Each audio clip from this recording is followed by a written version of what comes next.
Okay, it's early in the morning and I'm sitting in my building's hallway so I don't wake the kids up. I've been working on a speech of sorts for the last couple days. Very few words in this are mine. What I've done is I've compiled a bunch of historical quotes to form a speech. I will post the original quotes when I post this video. Okay, so here we go.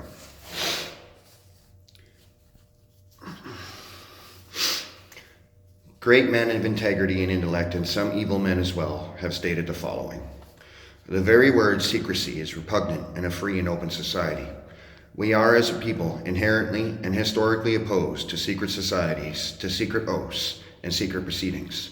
We decided long ago that the dangers of excessive and unwarranted concealment of pertinent facts far outweighed the dangers which are cited to justify it. For we are opposed around the world by a monolithic and ruthless conspiracy that relies primarily on covert means for expanding its sphere of influence. On infiltration instead of invasion, on subversion instead of election, on intimidation instead of free choice, on guerrillas by night instead of armies by day, in a system which was conscripted vast human and material resources in the building of a tightly knit, highly efficient machine that combines military, diplomatic, intelligent, economic, scientific, and political operations. Its preparations are concealed, not published. Its mistakes are buried, not headlined. Its dissenters are silenced, not praised. No expenditure is questioned, no rumor is printed, no secret is revealed. Since I have entered politics, I have chiefly had men's views confided to me privately. Some of the biggest men in the nation, in the field of commerce and manufacture, are afraid of something. They know that there is a power somewhere so organized, so subtle, so watchful, so interlocked, so complete, so persuasive, that they better not speak above their breath when they speak in condemnation of it. The drive of the Rockefellers and their allies is to create a one-world government, combining supercapitalism and communism under the same tent, all under their control. Do I mean conspiracy? Yes, I do. I am convinced there is such a plot, international in scope, generations old in planning, and incredibly evil in intent. The idea that those who direct the overall conspiracy could use the difference in those two so-called ideologies to enable them to divide larger and larger portions of the human race into opposing camps so that they could be armed and then brainwashed into fighting and destroying each other. Very soon, every citizen will be required to register their biological property in a national system, designed to keep track of the people, and that will operate under the ancient system of pledging. By such methodology, we can compel people to submit to our agenda, which will affect our security as a chargeback for our fiat paper currency. Every citizen will be forced to register or suffer being able to work and earn a living. They will be our chattel, and we will hold the security interest over them forever by operation of the law merchant under the scheme of secured transactions. The citizen, by unknowingly and unwittingly delivering the bills of lading to us, will be rendered bankrupt and insolvent, secured by their pledges. They will be stripped of their rights and given a commercial value, designed to make us a profit, and they will be none the wiser. For not one man in a million could ever figure our plans, and if by accident one or two should figure it out, we have in our arsenal plausible deniability. After all, this is the only logical way to fund government, by floating liens and debts to the registrants in the form of benefits and privileges. This will inevitably reap us huge profits beyond our wildest expectations, and leave every citizen a contributor to this fraud, which we will call social insurance. Without realizing it, every citizen will unknowingly be our servant, however begrudgingly. The people will become helpless and without any hope for their redemption, and we will employ the high office of our dummy corporation to foment this plan against the nation. Where globalization means, as it so often does, that the rich and powerful now have new means to further enrich and empower themselves at the cost of the poorer and the weaker, we have a responsibility to protest in the name of universal freedom.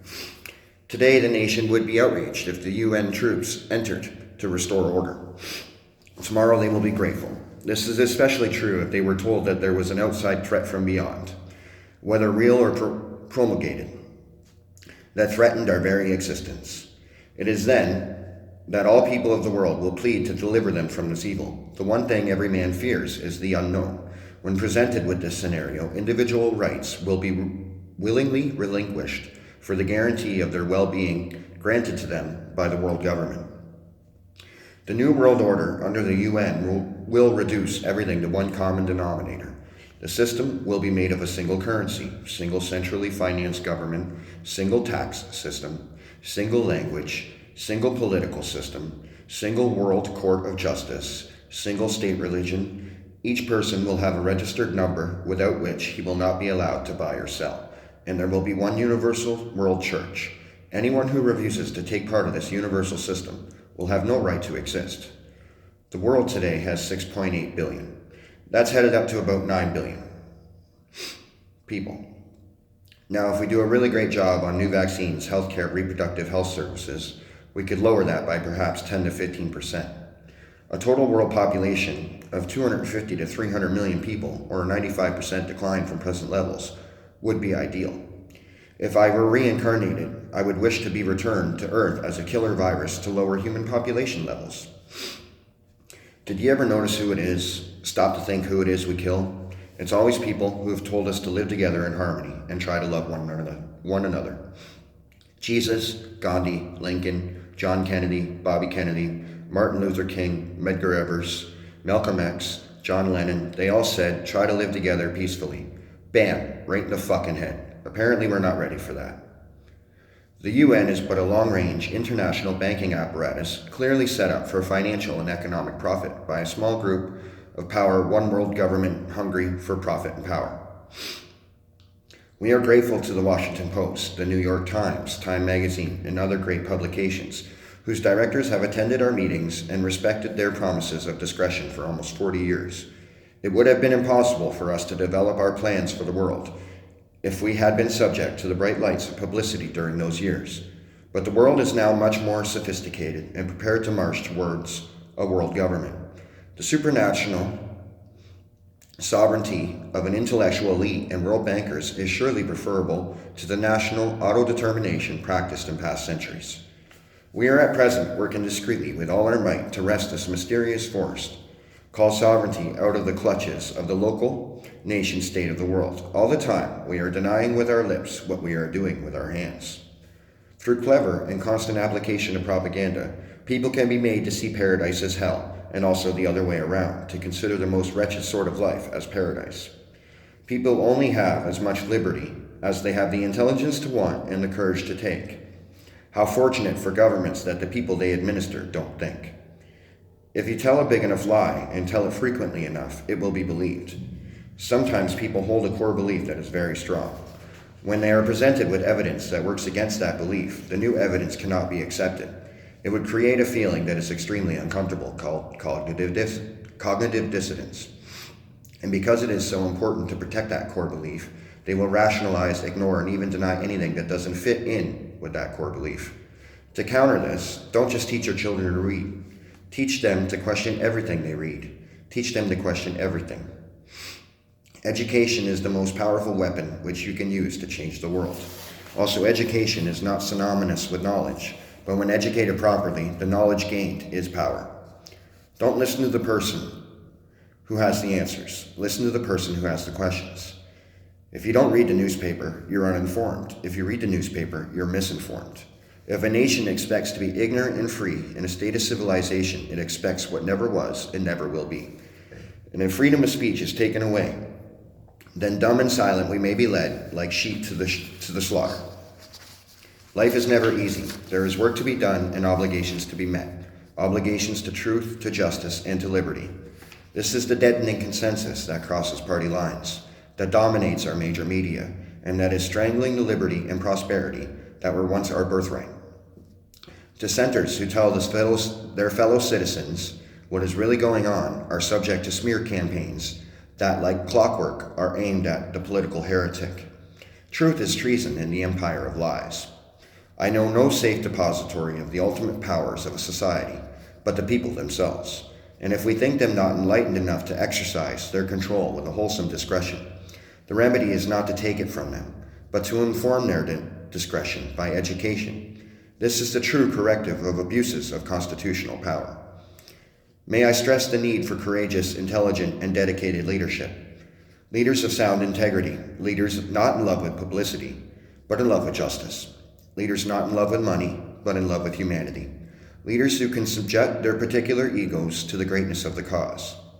With courage, you will dare to take risks, have the strength to be compassionate, and the wisdom to be humble. Courage is the foundation of integrity. I ask, what is integrity if not a measure of one's character? The function of education is to teach one to think intensively and to think critically. Intelligence plus character, that is the true goal of education.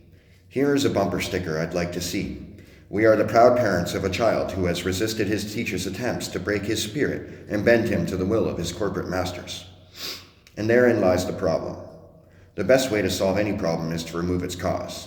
But why would you listen to me? I have as much authority as the Pope, I just don't have as many people who believe it. Since action speaks louder than words, but not nearly as often, you cannot escape the responsibility of tomorrow by evading it today. Efforts and courage are not enough without purpose and direction. These are honorable ideals to want to uphold, but they are still based on moral principles, and principles have no real force except when one is well fed. One such principle would be the principle of sovereignty. Until the control of issue of currency and credit is restored to the government and recognized as its most conspicuous and sacred responsibility, all talks of the sovereignty of Parliament and of democracy is idle and futile. Once a nation parts with the control of its credits, it matters not who makes the laws. Usury, once in control, will wreck a nation. Let me issue and control a nation's money, and I care not who writes the laws. Money plays the largest part in determining the course of history. I sincerely believe that banking establishments are more dangerous than standing armies, and that the principle of spending money to be paid by posterity under the name of funding is but swindling futurity on a large scale.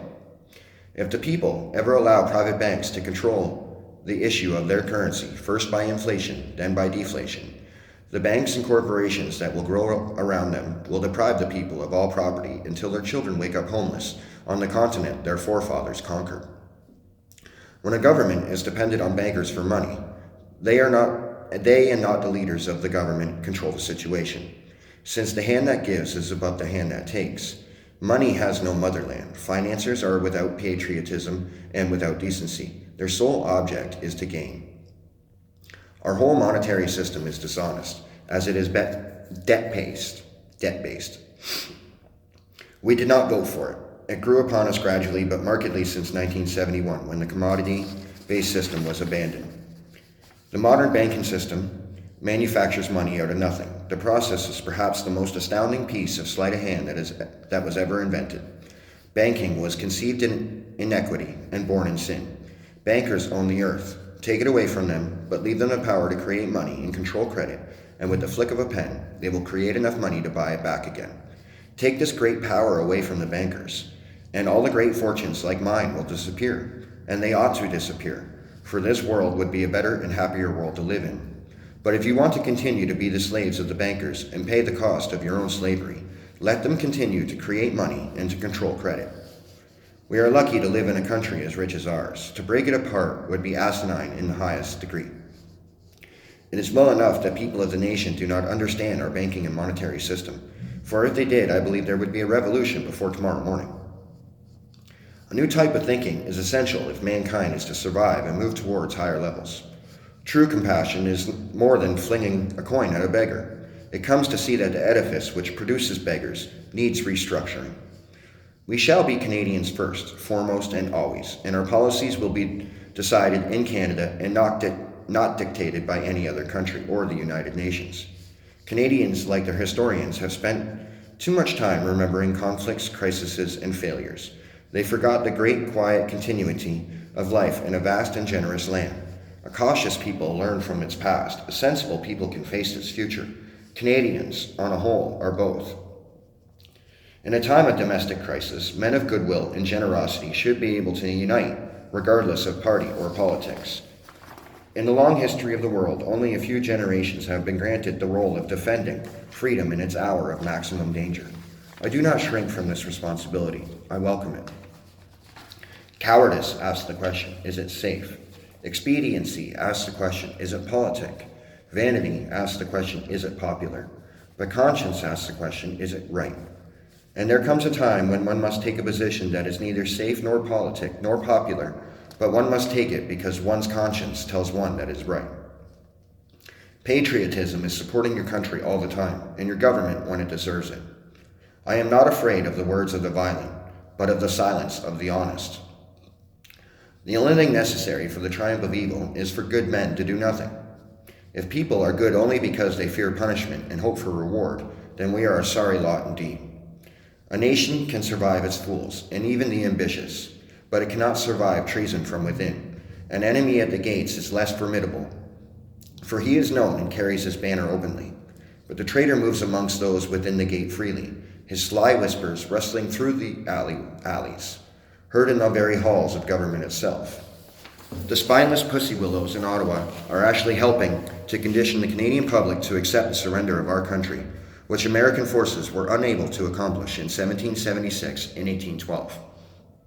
Treason is when legislators vote against homeland security measures because it goes against the wishes of their political or financial backers. Government's first duty is to protect the people, not run their lives. Unthinking respect for authority is the greatest enemy of truth, and one who breaks an unjust law that conscience tells him is unjust, and who willingly accepts the penalty of imprisonment in order to arouse the consciousness of the community over its injustice, is in reality expressing the highest respect for law. A social movement that only moves people is merely a revolt. A movement that changes both people and the institutions is a revolution. When dictatorship is a fact, revolution becomes a right. Change is the law of life, and those who look only to the past or present are certain to miss the future. In the beginning of a change, the patriot is a scarce man and brave, and hated and scorned. When his cause succeeds, the timid join him, for then it costs nothing to be a patriot. I know it's hard to say we failed, but it's the first step needed to address this problem. Failure is simply the opportunity to begin again, this time more intelligently.